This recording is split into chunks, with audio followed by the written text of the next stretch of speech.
If you've ever wanted to see a Home Alone movie for adults, that's kind of what The Collector is. It's like this ultra brutal, violent, icky version of Home Alone, and it's really fun in that way. The Collector is a horror movie that tells the story of this guy named Arkin, who is like a petty thief, as is trying to, well, rob people. Basically, the movie gets introduced as he is like this handyman. He's like kind of working on the house of somebody who is renovating or moving or something. Don't quite remember that. But point is, he's working on the house, and he's also secretly, checking the house out. On the one night where he finally decides to go rob this house, it just happens to be just the worst timing possible, as the titular collector has also decided to visit this house, and you don't want to be in the same place as the collector. Yeah, basically the collector is just this serial killer guy who sets up Home Alone-like traps around the house in the movie.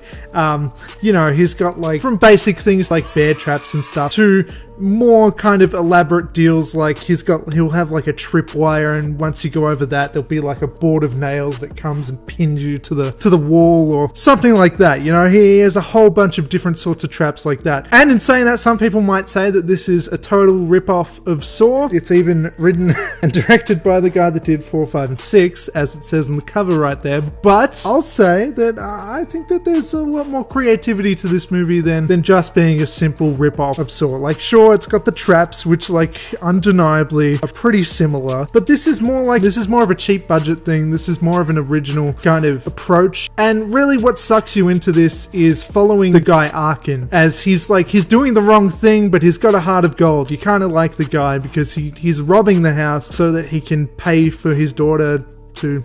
He's paying something for his daughter, okay? He's got a heart of gold. He's a good guy.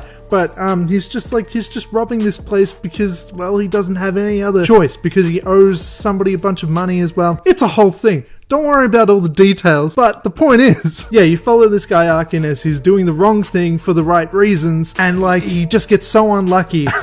And basically this movie sets up this big rivalry between him and the collector himself. The collector, by the way, is called the Collector because he literally collects people, and there's this kind of creativity to the killer in that he's very iconic. Like, you look at him and you can totally recognize what kind of a character this is and everything. Point is, The Collector's a fun movie. If you haven't heard of it, you should check it out. There's a sequel to it. It's really good. Although, if you don't like horror, and if you don't like particularly brutal horror, I'd say probably do your best to avoid it, which won't be hard, because this isn't exactly a movie that's just shoved in your face all the time or anything. This isn't a movie that's always talked about, so I just thought like maybe it was worth mentioning, maybe it was worth talking about for a sec. Yeah, that's all. Like, comment, share, subscribe, bye.